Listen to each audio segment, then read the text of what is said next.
Good morning and welcome to Sunburst Sanctuary. Here in the temple today, the topic that I will discuss is Karma Yoga. In order to understand fully Karma Yoga, it's necessary to understand the definition of the word karma and the definition of the word yoga, as well as the four paths of yoga, or the four paths of self-realization. Karma means action. It means doing. And we retain or build karma, both good and bad, based on what we've done in our lives and our previous lives. Whether those actions were good or whether they were bad. Yoga actually means union. In a physical sense, yoga is the union of mind, body, and spirit. But in a more succinct way, yoga means the union of our mind and body with our divine creator. So how does negative karma or bad karma affect us in our daily lives? Well, as we breathe in and out, we circulate life force through our astral spine, through our energy centers, in an attempt to raise that energy to our pituitary center, so that we may develop union with our divine parents. Karma is stored in our energy centers. And as we circulate life force through our body, this karma can obstruct the flow of life force through our body, slowing our physical processes, but also slowing our path to self-realization. The four paths of yoga were developed, were recognized for us to overcome that karma and have a freedom to develop self-realization, freedom to find the divine, freedom to overcome the continual cycle of incarnations and reincarnations. That's true freedom. Here's an analogy that might help to understand this. In Sanskrit, there's a word that describes the obstruction of flow of life force through our astral spine due to residual karma in our energy centers, causing vrittis, and these vrittis can be described or translated into English as whirlpools of energy. So I want you to imagine, if you can for a moment, that you're sitting by a small stream, and as it runs downhill, there are some rocky outcroppings along the banks of the stream, causing the water to circulate in a whirlpool fashion. And as you watch that, you decide, let me experiment. And you drop a small leaf into that whirlpool. And you realize that the leaf just moves around and around. It never enters the flow. Well, that's what karma does in our energy centers. It obstructs and diverts the flow of energy through our centers, so our self-realization is slowed, obstructed, or thwarted. The purpose of yoga is to break free of these whirlpools. It's to neutralize all of our feelings and our ego so that we can progress. And once the ego has been stilled, then a person realizes that they can be one with the infinite and one with all creation. To use our analogy, if we increase the energy in a stream, eventually those whirlpools will be washed out and the current will flow freely. Well, the four paths of yoga do that for us. They increase the amount of energy or life force moving through our astral spine, clearing out our past karma and removing these vrittis, these whirlpools that obstruct our progress. And the four paths of yoga were developed for this very purpose. So the four paths of yoga are, first, bhakti yoga. Bhakti we refer to as the yoga of devotion. We often associate bhakti with kirtans and ecstatic dance and things that are noisy and active. But bhakti yoga in its true form is a one-on-one development. It's not a group development like a kirtan or an ecstatic dance. And it's often silent. In fact, it's said that Teresa of Avila, who was a Christian saint, her devotion was so well developed that she would move into an area of calmness and stillness so deep that she couldn't even say words to say a prayer. That was true bhakti. I call bhakti yoga the yoga of the heart. And I believe that Jesus was a bhakti yogi primarily, as well as Yogananda was a bhakti yoga. The second path of yoga is jnana yoga. It is the yoga of truth. It is the yoga of wisdom. And a true jnana yoga picks out seeds or morsels of truth in what they observe and what they read and what they hear and what they learn. And that can lead to full self-realization as they realize their purpose, the reason they're here, how to keep from coming back over and over again, how to develop freedom. And if I were to call jnana yoga a name, I would call it the yoga of the mind. And I believe that the Buddha would serve as a great example of a jnana yogi. The danger in jnana yoga is that as the yogi develops in their intellect, they may develop an ego about their particular accomplishments or their learned moments. And ego is an enemy to self-realization. So the jnana yogi has to be very careful in that sense. The third path is karma yoga. And karma yoga is the path of action, as karma would seem to indicate. Karma yoga finds that it is the intention, the thought behind everything that the yogi does that's more important than the actual deed that's done. And so it's the mindset, it's the consciousness in which action is performed that is true karma yoga. In karma yoga, the consciousness is that God is the doer, not us. So the spirit in which you perform karma yoga or any action is more important than the actual action itself. And I believe a good example of a karma yogi would be the disciple of Yogananda, Kriyananda. So Kriyananda, in his 65 years of serving his guru, formed communities, opened teaching centers, meditation centers, developed programs, wrote over 800 pieces of music, wrote in the 80-some books during his lifetime, all reiterating what his master had taught.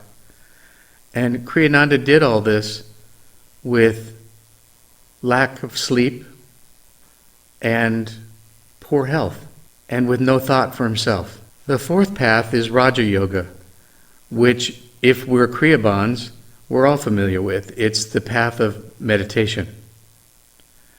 And it's through meditation that we can bring these other three branches together. I would say, if I were to describe Raja Yoga, I would describe it as the yoga that integrates our physical body, our spirit, our astral body, and our causal body. So it's the yoga of our subtle bodies. And as we practice the breathing techniques of Kriya Yoga or Kriya meditation, it rapidly can clear out our past karma and remove those vrittis or whirlpools that obstruct our spiritual progress. So which path of yoga is the most important? And the honest answer is they're all as important as each other. In fact, a well-balanced yogi will be proficient in most of these paths. All of us are a combination of these four paths due to our personalities and those things that we gravitate towards in our life. Whether we're heart-centered, mind-centered, whether we're meditative, whether we're a worker. But Yogananda taught us that we need to have balance in all yoga. We can't just be a Raja Yogi. We can't just be a Bhakti Yoga. There must be some balance. And there's a story from Autobiography of a Yogi that I'd like to share for a moment that illustrates this point. When Yogananda returned to his guru's ashram after a long absence, Sri Yukteswar gave Yogananda an experience of cosmic consciousness after gently tapping him on the chest just above his heart. And Yogananda was in bliss and ecstasy for quite a while. And after the experience, Yogananda looked up and he saw Sri Yukteswar standing above him, looking at him. And Sri Yukteswar said, "You must not get overdrunk with ecstasy. Much work yet remains for you in this world. Come, let us sweep the balcony floor, and then we'll walk by the Ganges." Yogananda wrote of this experience, "I fetched a broom. Master, I knew, was teaching me the secret of balanced living. It is best that we have a balanced life in all these paths of yoga." So what is true karma yoga? Well, there's a story that I once read that I think illustrates the true nature of a karma yogi. And it's the story of the three stonemasons. And there's a traveler who's traveling through the lands, and he finds three stonemasons working very hard on building something. And so he walks over to the first stonemason and he says, "What are you doing?" He can see that it's not even noon yet, and the first stonemason is breaking out in perspiration, and he's fatigued and he's tired.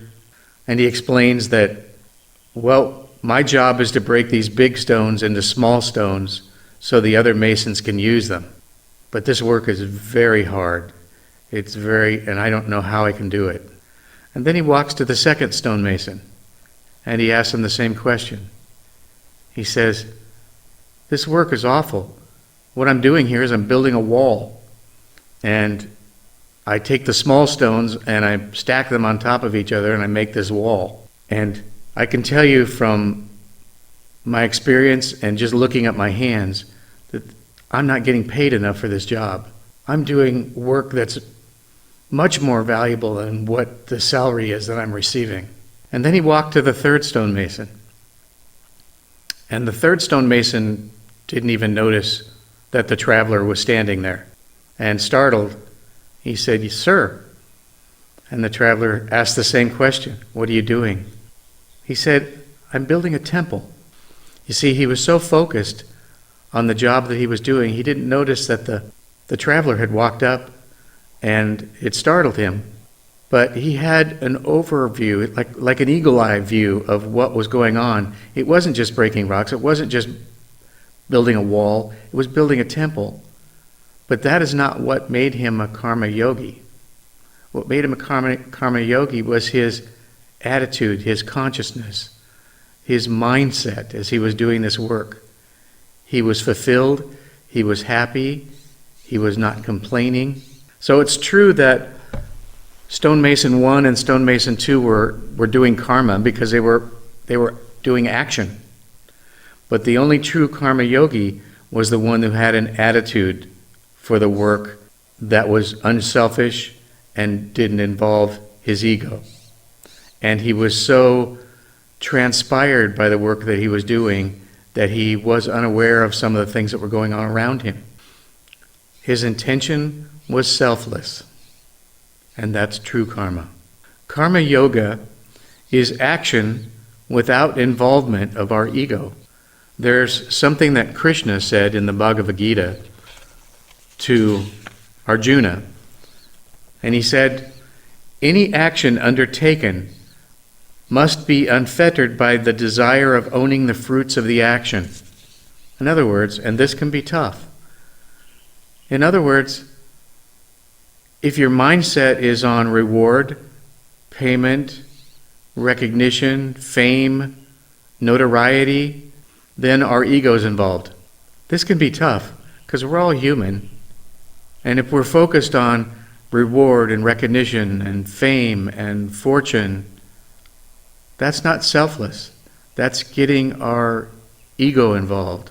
Karma yoga is here to help us to overcome our ego and overcome our ingrained selfishness. So let's meditate together for a few minutes. Meditation is something that binds all of these paths together because it's through meditation that we share our devotion for our divine parents. That's bhakti. It's through meditation that we receive wisdom directly from our source. That's jhana.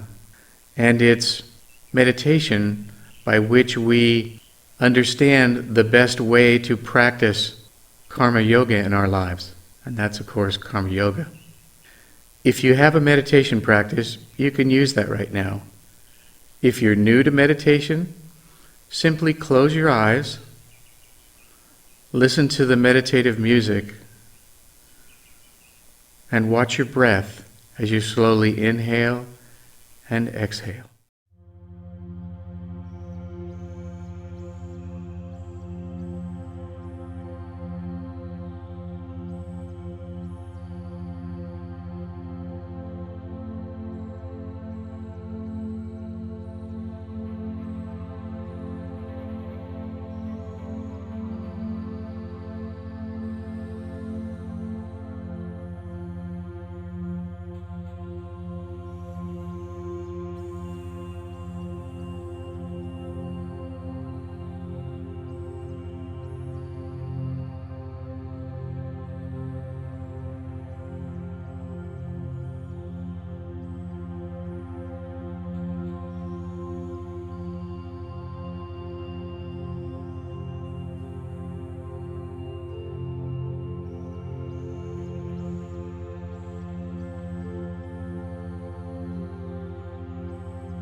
So, as I meditated about how we can practice karma yoga in our own lives, I came up with a list of items.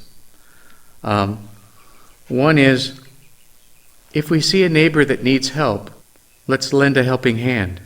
We can do, particularly in this crisis we're in with COVID, we can do grocery shopping for our neighbors. We can bring our neighbors or friends a meal. We can find a nonprofit association that needs our help and volunteer to help. We can donate to a nonprofit. In this unusual time of this pandemic, there are many people feeling isolated. We can call our family, we can call our friends and lift their spirits. We can consider donating our time to big projects like Doctors Without Borders or the Peace Corps or the local food bank or the homeless shelter. We can bring the divine into our daily job and work with our heavenly parents, letting them experience this creation through our actions. You know, there was a movie that came out in the late 90s. It was called Fight Club, and it was about a couple of bored young men who joined this underground fight club that had many rules. And the first rule of Fight Club is you don't talk about Fight Club. That came to my mind as I was thinking about karma yoga, and I realized, well, a true karma yogi doesn't talk about karma yoga. He doesn't talk about the actions or the doings that have happened as a result of himself. He's completely silent about those things. Why? Because he doesn't have an ego to feed, and he did those things selflessly, so he did not require a reward or any type of recognition. All four paths of yoga can lead us to self-realization, even one path alone. Karma yoga is different in one sense from the other three paths of yoga. In Bhakti, Jnana, and Raja Yoga, it's an individual pursuit. It's something we're doing on our own. In karma yoga, it affects others because the actions we take are selfless actions that help others, that help the divine. So in reality, karma yoga is about serving others quietly, without recognition, and without reward. May we recognize those opportunities we have in this life to serve others. Our reward is overcoming our ego, overcoming our inherent selfishness, learning selfless service, and dispelling anxiety and stress. May we recognize the opportunity to serve others in this life. Our reward is overcoming our ego, selfless service, and dispelling anxiety and stress in our lives. Blessings to each of you. We miss you tremendously. Namaste.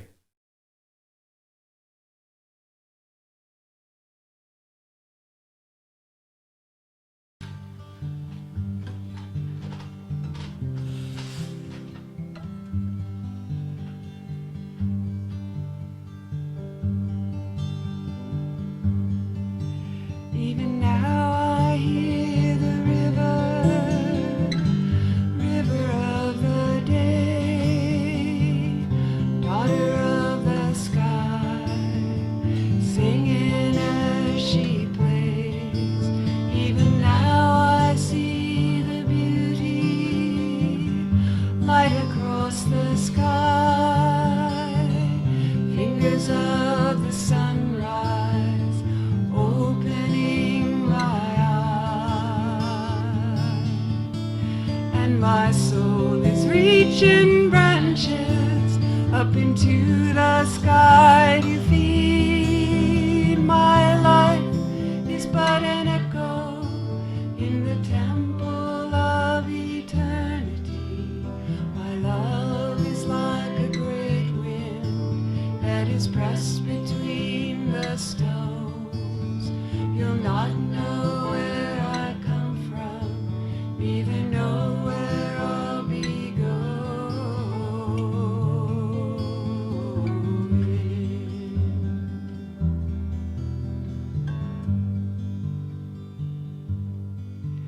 Even now I hear the silence, earth around the sun, mother of us all. Oh, Even now I hear the singing, angels of the Lord, sailing swiftly through the sky, a mighty ship with oars. And my soul is reaching branches up into the sky to feed. My life is but an echo in the temple of eternity. My love is like a great wind that is pressed between the stones. You'll not know where I come from, neither know where I'll be going.